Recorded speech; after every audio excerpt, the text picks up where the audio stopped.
Hello दोस्तों, कैसे हैं आप सब। एक बार फिर से आप सबका स्वागत करता हूं आपके अपने चैनल यूरोपीडिया हिंदी पर।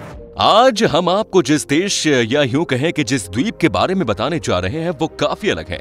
ये द्वीप आधे से ज्यादा जंगलों से घिरा है, लेकिन हैरान कर देने वाली बात ये है कि यहाँ आपको एक भी सांप देखने को नहीं मिलेगा। इस देश में सिर्फ 3 ही रेड लाइट हैं और इस देश की सेना दूसरे देशों में ट्रेनिंग के लिए जाती है।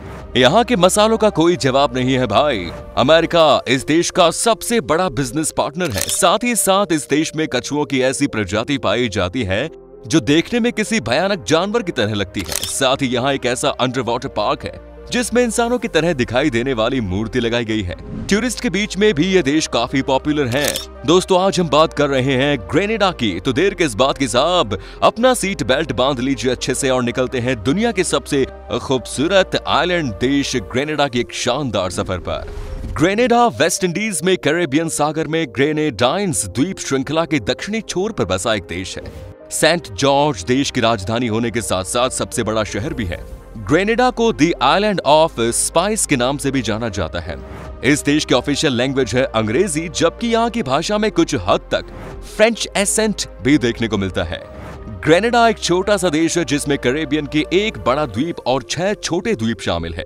इसके सबसे करीबी पड़ोसी देश उत्तर में सेंट विंसेंट और ग्रेनेडाइंस, उत्तर पूर्व में बारबाडोस, दक्षिण में त्रिनिदाद एंड टोबैगो और वेनेजुएला और पश्चिम में कुराकाओ है।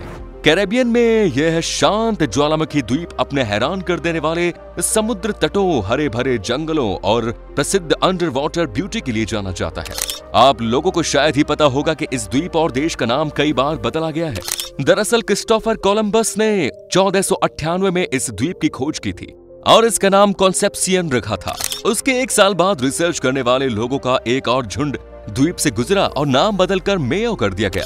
जब फ्रांसीसी आए तो उन्होंने इसे लेक ग्रेनेड में बदल दिया और आखिर में जब अंग्रेजों ने कब्जा कर लिया तो उन्होंने इसे ग्रेनेडा कहा। आज तक लोग इस देश को ग्रेनेडा के नाम से ही जानते हैं। ग्रेनेडा आधे से ज्यादा जंगल से घिरा हुआ है, लेकिन हैरान कर देने वाली बात यह है कि इस पूरे देश में एक भी सांप नहीं है। ग्रेनेडा को लेकर एक चौंकाने वाली बात यह भी है कि कम डिफेंस बजट होने की वजह से इस देश की सेनाएं ट्रेनिंग के लिए दूसरे देशों में जाती है। इस देश के इतिहास की बात करें तो ग्रेनेडा 1958 से 1962 तक वेस्ट इंडीज संघ का हिस्सा था। कोलंबस ने अपनी तीसरी यात्रा के दौरान ग्रेनेडा को देखा था। कहा जाता था कि ग्रेनेडा स्पेन के राजा की संपत्ति है, लेकिन स्पेनिश को कभी भी इस द्वीप पर उतरने की इजाजत नहीं दी गई, जिसके बाद 1763 में ग्रेनेडा को पेरिस संधि के बाद अंग्रेजों को सौंप दिया गया। 7 फरवरी 1974 को एरिक बाल्दी के नेतृत्व में ग्रेनेडा को स्वतंत्रता दी गई, जो ग्रेनेडा के पहले प्रधानमंत्री भी बने। दोस्तों, ग्रेनेडा की खूबसूरती का कोई जवाब नहीं। यहाँ कई ऐसी चीजें हैं जिसे देखने दुनिया भर से लोग हर साल आते हैं। ग्रेनेडा में दुनिया का पहला अंडर वाटर स्कल्पचर पार्क होने का दावा किया गया है।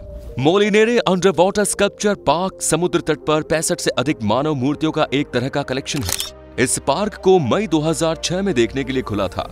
ब्रिटिश मूर्तिकार जेसन डी कैरेस टेलर ने इन मूर्तियों को बनाया था। इसकी खासियत यह है कि इस अंडर वाटर पार्क में ऐसी मूर्तियां स्थापित की गई हैं जो देखने में इंसानों की तरह लगती हैं और ये सभी मूर्तियां एक दूसरे का हाथ पकड़े नजर आती हैं। हालांकि इन मूर्तियों को स्थापित करने के पीछे क्या वजह थी, ये आज तक पूरी तरह से साफ नहीं हो पाई है। वजह चाहे जो भी हो, इनकी मूर्तियों की वजह से ग्रेनेडा का ये अंडर वाटर पार्क पूरे कैरेबियाई देशों में स्कूबा डाइविंग और स्नॉर्कलिंग के लिए सबसे पसंदीदा स्पॉट बन चुका है। ग्रेनेडा की इकोनॉमी टूरिज्म सेक्टर पर ज्यादा निर्भर करती है। टूरिज्म से ही यहाँ के लोग सबसे ज्यादा पैसे कमाते हैं। टूरिज्म के अलावा ये देश एग्रीकल्चर सेक्टर पर भी काफी निर्भर है और साथ ही अमेरिका के साथ साथ बाकी देशों की आर्थिक सहायता भी ग्रेनेडा की इकोनॉमी को बेहतर बनाने में महत्वपूर्ण भूमिका निभाती है। अमेरिका ग्रेनेडा की सबसे बड़ी और सबसे अच्छी बिजनेस पार्टनर है। भले ही अमेरिका को आज ग्रेनेडा का सबसे बड़ा बिजनेस पार्टनर माना जाता हो, लेकिन एक समय ऐसा था जब अमेरिका ने ग्रेनेडा पर हमला भी कर दिया था। ये हमला 1983 में किया गया था। तब 6000 अमेरिकी सैनिक अचानक ग्रेनेडा पहुंच गए थे। जब तक आक्रमण समाप्त हुआ तब तक 20 अमेरिकी और 60 क्यूबा और ग्रेनेडियन सैनिक मुठभेड़ में मारे गए थे। हालांकि अमेरिका ने हफ्तों के भीतर जीत का दावा कर दिया था। इस आक्रमण को ऑपरेशन अर्जेंट फ्यूरी का नाम दिया गया। क्या आप सोच सकते हैं कि ग्रेनेडा का नेशनल फूड क्या होगा? इस द्वीप के नेशनल फूड को ऑयल डाउन कहा जाता है। इसे एक तरह की डिश तो नहीं कह सकते, लेकिन हाँ, ये ग्रेनेडा के लोगों के बीच काफी पॉपुलर है। ऑयल डाउन को नारियल के दूध में तब तक पकाया जाता है जब तक कि वो पूरी तरह से इसमें घुल न जाए। कोकोआ टी ग्रेनेडा की सबसे फेमस ड्रिंक है और इस ड्रिंक को ग्रेनेडा की मशहूर कॉफी बीन्स से बनाया जाता है। साथ ही इस ड्रिंक में ग्रेनेडा के प्रसिद्ध मसालों को भी मिलाया जाता है। ग्रेनेडा के लोग इस ड्रिंक को काफी शौक के साथ पीते हैं। आमतौर पर ये फेस ड्रिंक यहाँ सुबह सुबह ब्रेकफास्ट में पी जाती है। ग्रेनेडा अपने मसालों के लिए पूरी दुनिया में प्रसिद्ध है। ये देश कई मसालों का उत्पादन करता है और इसीलिए इसे मसाले का द्वीप भी कहा जाता है। ऐसा कहा जाता है कि एक बार ईस्ट इंडीज से इंग्लैंड की तरफ जाने वाला एक जहाज रुक गया था और उस जहाज में मौजूद लोगों ने द्वीप पर जायफल के कुछ पौधे लगा दिए थे, जिसका नतीजा ये निकला कि आज ग्रेनेडा कई बड़े देशों में जायफल एक्सपोर्ट करता है। इतना ही नहीं, इस देश के झंडे में बाएं तरफ जायफल हरे रंग के खेत में दिखाई देते हैं, क्योंकि जायफल ग्रेनेडा देश की पहचान है। मसालों के अलावा ग्रेनेडा की रम का भी कोई मुकाबला नहीं है। यहाँ की रम काफी बेहतर क्वालिटी की होती है। यहाँ लोग रम सबसे ज्यादा पीते हैं। ग्रेनेडा में उत्पादित इन रम को ग्रेनेडा के स्थानीय इलाकों में बेचने के अलावा इंटरनेशनल मार्केट में काफी मात्रा में बेचा जाता है। ग्रेनेडा में सब कुछ स्पाइसी होता है और स्पाइसी से जुड़ा यहाँ हर साल एक कार्निवल भी होता है, जिसे स्पाइस मास कहा जाता है। ये हर साल अगस्त के महीने में आयोजित किया जाता है। इसी दौरान ग्रेनेडा में कई बड़ी पार्टियों और मेलों का आयोजन भी किया जाता है ताकि लोग इन दोनों ज्यादा से ज्यादा ग्रेनेडा घूमने आए। ग्रेनाडा कार्निवल में सोका और कैलिप्सो संगीत और कई तरह के कॉम्पिटिशन्स आयोजित किए जाते हैं। इस कार्निवल के बाद आखिर में सड़कों पर एक डांस का आयोजन होता है जो ग्रेनेडा की संस्कृति से जुड़ा हुआ है। दोस्तों, ग्रेनेडा देश में आप भूलकर भी कैमफ्लॉश नहीं पहन सकते। इसके लिए यहाँ का सिस्टम काफी सख्त है। कैमफ्लॉश पहनना केवल यहाँ की आर्मी के लिए होता है। इसके अलावा आपको जानकर हैरानी होगी कि पूरे ग्रेनेडा देश में सिर्फ 3 ही रेड लाइट है। यहाँ की पॉपुलेशन के हिसाब से 3 रेड लाइट कम पड़ती है। दोस्तों, ग्रेनेडा में कपड़ों को खास तरह से डिजाइन किया जाता है। यहाँ कपड़ों पर रंगों के अलावा मोम लगाई जाती है और अलग तरह से कपड़ों को तैयार किया जाता है। कपड़े के डिजाइन की ये शैली इंडोनेशिया में उत्पन्न हुई और ग्रेनेडा उन द्वीपों में से एक है जिन्होंने इसे अपनाया है। इस डिजाइन के कपड़े दुनिया के कई बड़े देशों में काफी पॉपुलर हैं। खास बात यह है कि इस डिजाइन को यहाँ लगभग हर तरह के कपड़ों के साथ इस्तेमाल किया जाता है। ग्रेनेडा और यहाँ के लोग काफी खुले दिल के होते हैं। कई कैरेबियाई द्वीपों की तरह ग्रेनेडा में बाहर से आए लोगों की इज्जत करना सबसे ज्यादा मायने रखता है। यहाँ के लोग ऐसा मानते हैं कि अगर उन्होंने बाहर देशों से आए लोगों का मन से स्वागत नहीं किया तो वो पाप के भागीदार हो सकते हैं। इसीलिए ग्रेनेडा अपनी मेहमान नवाजी के लिए हर जगह प्रसिद्ध है। 2004 में ग्रेनेडा देश में एक भयंकर तूफान आया था जिसने इस पूरे द्वीप को एक तरह से खत्म कर दिया। ये तूफान इतना ज्यादा खतरनाक था कि इसने ग्रेनेडा के करीब 90% घरों को तबाह कर दिया था। इस तबाही में कई लोगों की जान चली गई थी। ग्रेनेडा डव इस देश का राष्ट्रीय पक्षी है और ग्रेनेडा की पहचान भी।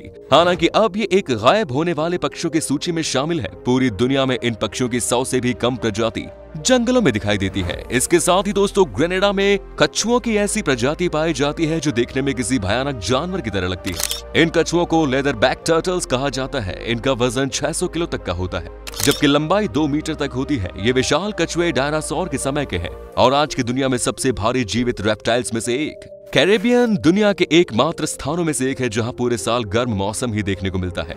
यहाँ हर साल कितनी भी बारिश हो जाए लेकिन इसका असर भी यहाँ के मौसम पर नहीं पड़ता।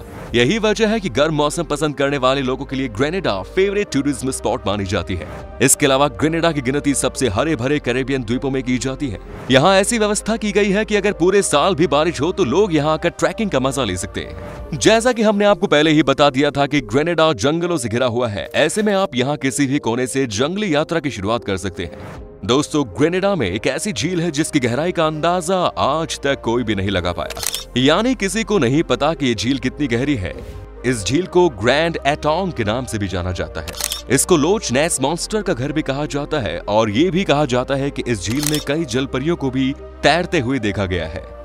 ग्रेनेडा के ठीक बीच स्थित ग्रैंड एटोंग नेशनल पार्क सबसे ज्यादा फेमस नेशनल पार्क जो करीब 3800 एकड़ से भी ज्यादा में फैला हुआ है। इस नेशनल पार्क की खूबसूरती की बात ही कुछ और है और यहाँ पर आपको पेड़ पौधों की सबसे अलग प्रजाति देखने को मिलेगी। ग्रेनेडा में एक जंपर्स हिल है।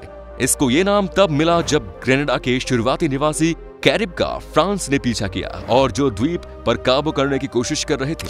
कैरिब पहाड़ी की चोटी पर पहुंच गए थे और उनके पास बचने का कोई रास्ता नहीं था। आखिर में वे पहाड़ी से कूद गए और मर गए। तभी से इस जगह को जंपर्स हिल के नाम से जाना जाता है। तो चलिए दोस्तों, अब हम आपको बताते हैं क्या है यहाँ का वीजा प्रोसेस और ग्रेनेडा में घूमने के लिए आपको कितने पैसे खर्च करने पड़ेंगे। आपको बता दें कि आपके पास अगर सारे डॉक्यूमेंट्स मौजूद हैं तो आपको वीजा लगभग 3 से 5 हफ्ते के अंदर मिल जाएगा। और अगर आप अकेले हैं तो आपको ग्रेनेडा घूमने के लिए 7 से 8 दिन में लगभग 80,000 रुपए खर्च करने होंगे। दोस्तों, ग्रेनेडा की करेंसी है ईस्टर्न कैरेबियन डॉलर, जिसकी वैल्यू लगभग 27.54 भारतीय रुपए के बराबर है। तो ये था खूबसूरत देश ग्रेनेडा। कैसा लगा बताइए कमेंट्स में। क्या कभी आपने विजिट किए इस शहर की, और अगर की है तो आपका एक्सपीरियंस हमारे साथ शेयर जरूर करें। उम्मीद है ये वीडियो पसंद आया होगा। अगर पसंद आया हो तो लाइक कीजिए, शेयर कीजिए, कमेंट्स कीजिए और ऐसे हमारे जबरदस्त वीडियोस देखते रहने के लिए चैनल को सब्सक्राइब जरूर करें। धन्यवाद।